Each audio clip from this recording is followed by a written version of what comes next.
Hello, నేను doctor Varalakshmi.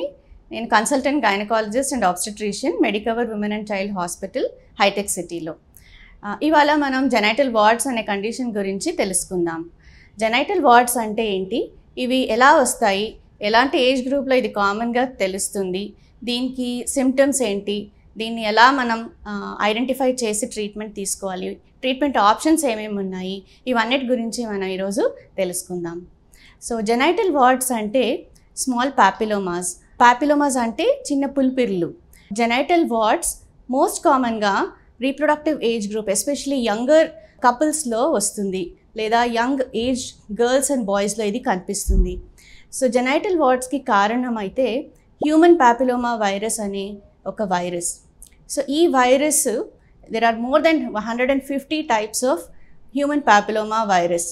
దాంట్లో low risk and high risk group of viruses అనేవి ఉంటాయి. So human papilloma virus low risk group అనే 6 and 11 type of virus ఈ genital warts అనే పాపిలోమాస్ని కాజ్ చేస్తాయి. జెనైటల్ వార్డ్స్ మోస్ట్ కామన్గా మన జెనైటల్ ఏరియా రీజన్లో, లేదంటే పెరిఏనల్ అంటే మన మలద్రవం చుట్టుపక్కన, లేదంటే థైస్ ఇన్నర్ సైడ్ రీజన్, కొంతమందిలో నోజ్ అండ్ ఎయిర్ పైప్లో కూడా ఈ చిన్న చిన్న పుల్పిర్ లాంటివి కనిపించవచ్చు. ఇది సింగిల్గా రావచ్చు, లేదంటే చాలా గ్రూప్లో రావచ్చు, లేదా మల్టిపుల్ సైట్స్లో కూడా ఇవి కనిపించవచ్చు.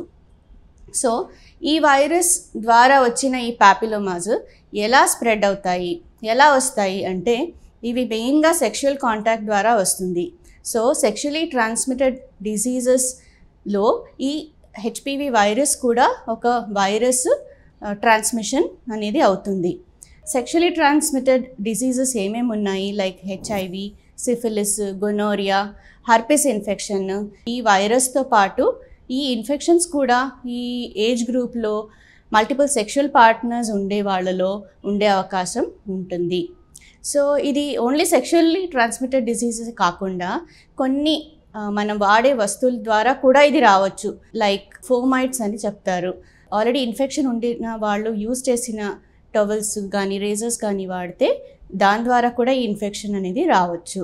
ఈ ఇన్ఫెక్షన్ అనేది కనిపించినప్పటికీ వాళ్ళు కంగారు పడాల్సిన అవసరం లేదు. ఇది లో రిస్క్ హ్యూమన్ పాపిలోమా వైరస్ ఉంది కాబట్టి ఇది క్యాన్సర్ లాగా మారే లక్షణాలు చాలా తక్కువ. పుల్పిర్లు కాకుండా ఇచ్చింగ్ లేదా ఇరిటేషన్, సమ్టైమ్స్ బ్లీడింగ్తో కూడా ఇవి ఏర్పడవచ్చు. అలాగా కనిపించినప్పటికీ డాక్టర్ దగ్గర వెళ్ళి కరెక్ట్ ట్రీట్మెంట్ అనేది తీసుకోవాల్సిన అవసరం ఉంటుంది. ఈ వార్డ్స్ అనేవి వచ్చేటప్పటికి డెఫినెట్గా హ్యూమన్ పాపిలోమా వైరస్ ద్వారా ఇది స్ప్రెడ్ అయ్యింది కాబట్టి లో రిస్క్ హ్యూమన్ పాపిలోమా వైరస్తో పాటు హై రిస్క్ వైరస్ ఉండే అవకాశం కూడా ఉంటుంది. కాబట్టి ఇలాంటి కపుల్స్ లేదా ఎవరైనా లేడీస్కి ఈ ఇన్ఫెక్షన్ ఉన్నప్పుడు screening for human papilloma virus like Pap smear, HPV DNA testing కూడా చేయించుకోవాలి. సో ఈ హ్యూమన్ పాపిలోమా వైరస్ ద్వారా వచ్చిన ఈ జెనైటల్ వార్డ్స్కి ట్రీట్మెంట్ ఏంటి, ఇది ఎలా ట్రీట్ చేయాలి అన్నట్టు ఆప్షన్స్ అయితే చాలా ఉన్నాయి. క్రయోథెరపీ అంటే లిక్విడ్ నైట్రోజన్ ద్వారా ఈ లీజన్స్ని తొలగించవచ్చు. ఎలక్ట్రోకాటరీ అనే విధానంతో కూడా ఎలక్ట్రిక్ కరెంట్ అంటే చాలా తక్కువ హీట్ ఎనర్జీ యూజ్ చేసి ఈ లీజన్స్ని తొలగించుకోవచ్చు. చాలా ఎక్కువ ఉండే వాళ్ళలో, మల్టిపుల్ లీజన్స్ ఉండే వాళ్ళలో, లేదా చాలా పెద్ద లీజన్స్ ఉండే వాళ్ళలో అనెస్థీషియా ఇచ్చి ఈ లీజన్స్ని సర్జరీ ద్వారా కూడా రిమూవ్ చేయొచ్చు. ఇంకా రీసెంట్గా లేజర్ థెరపీ ద్వారా కూడా ఈ లీజన్స్ని మనం తీసేయవచ్చు.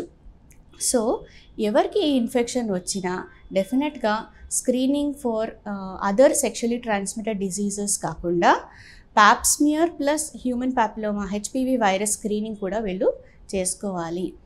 సో దీన్ని మనం ఎలా అవాయిడ్ చేయాలి, ఈ ఇన్ఫెక్షన్ ఎలా రాకుండా చూసుకోవాలి అంటే always have a very safe sexual practice.